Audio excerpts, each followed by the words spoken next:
પોરબંદર જિલ્લામાં 1983 બાદ પ્રથમ વખત જે રીતે ભારે વરસાદ તેમજ જે ઉપરવાસના ડેમોના પાણી છે તે પાણી ફરી વળતા જે પોરબંદર જિલ્લો જે સમગ્ર જિલ્લો છે તે જળબંબાકાર થયો હતો। અત્યારે આપ જે દ્રશ્યો જોઈ શકો છો તે પોરબંદરના જે ચિકાસા ગામના છે। ચિકાસા ગામના જે દ્રશ્યો જે છે અને જે ખાસ કરીને જે પોરબંદર સોમનાથ હાઈવે છે તે હાઈવેના દ્રશ્યો છે।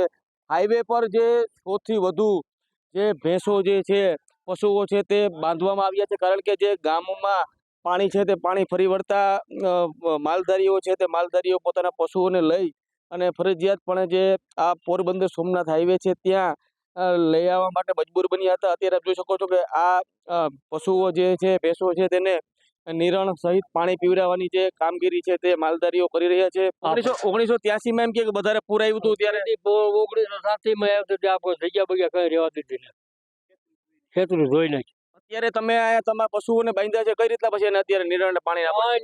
બધું પડી ગયું, ગાંઠડી આવે જ થાય ને એ તો આપણે બાંધ। તો પશુઓને ખવડાવવા માટે જે ઘાસચારો છે તે ઘાસચારો પણ આ પાણીમાં પલળી જવાના કારણે તેઓને નુકસાની ગઈ છે અને ખાસ કરીને પશુઓને પાણી સહિત અત્યારે હાલ જે હાઈવે છે ત્યાં હાઈવે પર આપવામાં આવી રહ્યું છે। ત્યારે લોકોની માંગણી છે, ખાસ કરીને માલધારીઓની માંગણી છે કે જે ઘાસચારો છે તેની વ્યવસ્થા કરવામાં આવે। પ્રતિશ સિલુ, ન્યૂઝ 18 ગુજરાતી, ચિકાસા, પોરબંદર।